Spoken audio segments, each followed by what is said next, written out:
बिस्मिल्लाहिर्रहमानिर्रहीम। अस्सलाम वालेकुम। दही भल्ले बड़े शौक़ से रफ्तार टाइम खाए जाते हैं। ये भलियाँ मैंने भिगो ली थी सादे पानी में और ये देखिए बिल्कुल सॉफ़्ट हो चुकी हैं। ये 20 से 25 मिनट लेती हैं, इस तरह सॉफ़्ट हो जाएंगी। अब इसमें हम आलू ऐड करेंगे। एक आलू कट कर लेती हूँ।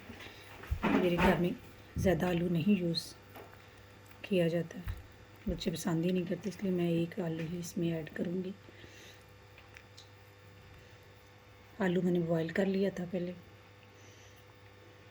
अच्छा, मेन इसका इंग्रेडिएंट है योगर्ट, ये ऐड करती हूँ।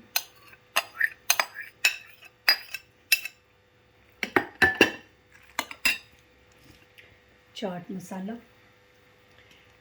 ऐड करेंगे, ये हस्बे ज़ायका ऐड कर सकते हैं, ये बाद में भी ऐड हो सकता है, ऐसा कोई मसला नहीं है।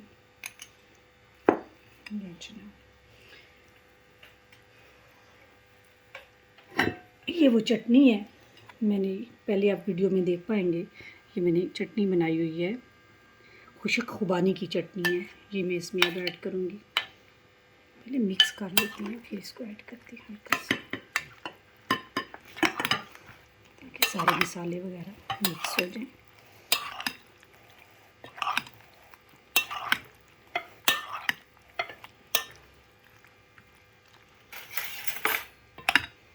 अब ये चटनी ऐड करती हूँ। बहुत मज़े की चटनी है, आपको बनाएं समोसों के साथ, पकौड़ों के साथ, दही भल्ले के साथ, इवन रोस्ट के साथ।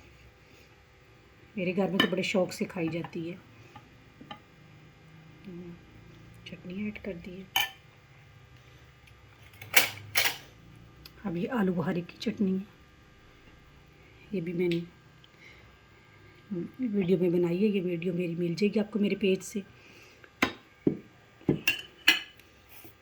प्याज मैंने धो के काट के धो लिया हुआ है अच्छी तरीके से।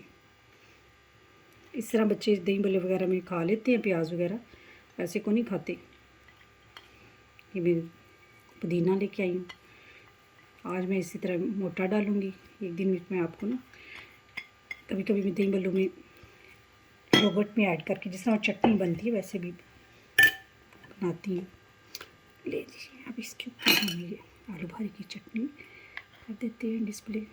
बड़ी मज़े का दही भल्ले बनेंगे। ले चला, मेरे तो दही भल्ले हैं रेडी। रोज़ा खुलता है तो फिर खाएंगे।